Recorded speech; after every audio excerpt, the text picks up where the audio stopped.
New Zealand వెళ్ళినప్పుడు ఆ దేశం చూసినప్పుడు మహా సుందరమైన పట్టణం, మంచి బ్యూటిఫుల్ కంట్రీ అండి.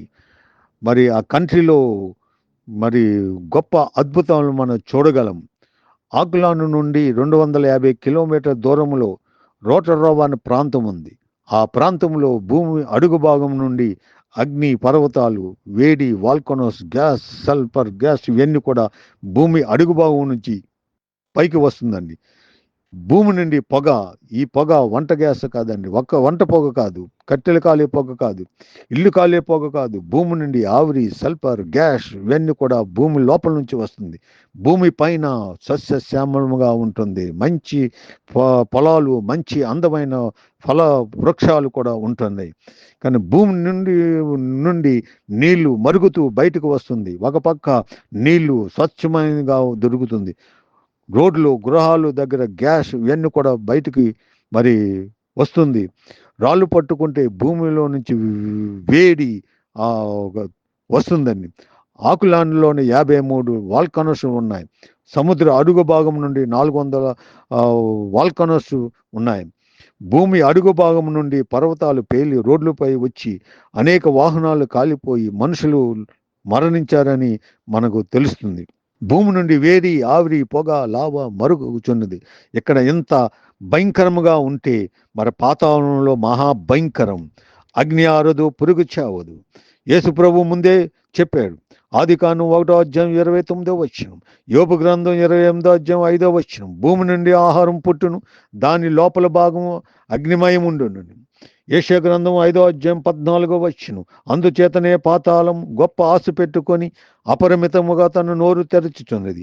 వారిలో గనులు, సామాన్యులు, గోస చేయవారు, హర్షించేవారు పడిపోతున్నారండి.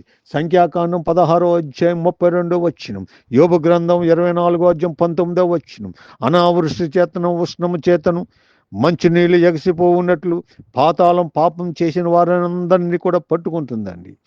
ఆదాము దగ్గరికి సాతానుడు పాము ద్వారాగా వెళ్ళాడు. ఇశ్రాయేల్ ప్రజల దగ్గరికి దూడ ద్వారాగా వెళ్ళాడు. మన దగ్గరకు పాపము ద్వారాగా సాతానుడు మనల్ని ఆవరించాడు. కాబట్టి పాతాళం తప్పించబడాలంటే ఒకే ఒక మార్గం. ఆయన ఎవరో కాదు, యేసుక్రీస్తు ఒక్కరే సాధ్యం. ఆయన నీ కొరకు ఏం చేశాడు? శిలువ మీద మరణించాడు. ఆయన రక్తం ద్వారా మనల్ని పాపంలో కడిగాడు, పవిత్రపరిచాడు, మనల్ని రక్షించాడు. దేవుని బిడ్డలారా, నదుల ద్వారాగా, సముద్రముల ద్వారాగా మనం రక్షించబడలేము. ఎడ్ల యొక్క, మేకల యొక్క రక్తము ద్వారాగా మనం రక్షించబడలేము. మనం యేసు రక్తము ద్వారాగా విమోచింపబడ్డాం. కాబట్టి ఆయన వాక్యము ద్వారాగా మనం కడుక్కోవాలి. ఎవడి పేరైనా జీవ గ్రంథంలో రాకపోతే వాడు మండుచున్న అగ్ని గంధకంలో మండు గొణములో పడవేయబడునని ప్రకటన గ్రంథం 20:15 రాయబడింది. నా పేరు ఆధార్ కార్డులో ఉంది, నా పేరు రేషన్ కార్డులో ఉంది, నా పేరు పాన్ కార్డులో ఉంది, నా పేరు రెడ్ బుక్లో ఉంది, గిన్నిస్ బుక్లో ఉన్నది. ఈ బుక్ ఏమి కూడా పరలోకంలోకి వెళ్ళవు. దేవుని బిడ్డలారా, జీవ గ్రంథంలో ఉంటేనే నీ పేరు, నువ్వు పరలోకానికి ఎత్తబడతావు. బంగారము కానీ, వెండి కానీ, ఆస్తి కానీ, అందము కానీ దేనిని కూడా నువ్వు పరలోకంలో చేరలేవు. కాబట్టి దేవుని బిడ్డలారా, నోవహు కాలములో తప్పించడానికి ప్రభువే దాన్ని మార్గం చూపెట్టాడు. లోతు కుటుంబం అగ్ని గంధకం నుంచి తప్పించాడు. దొంగను పాతాళం నుంచి తప్పించాడు. లాజరు పరదేశానికి తీసుకుని వెళ్ళాడు. నువ్వు పరలోకానికి వెళ్ళాలంటే యేసు తప్ప వేరొక మార్గము లేదు. దేవుని బిడ్డలారా, కాబట్టి మనం భూలోకంలో ఉండేటప్పుడు ఆయన్ని మనం అంగీకరించాలి. కాబట్టి మనం ప్రాణం ఉన్నప్పుడే మనం బాప్తీసం తీసుకోవాలి. మన ప్రాణం ఉన్నప్పుడే భూలోకం మీద ప్రార్థన చేయాలి.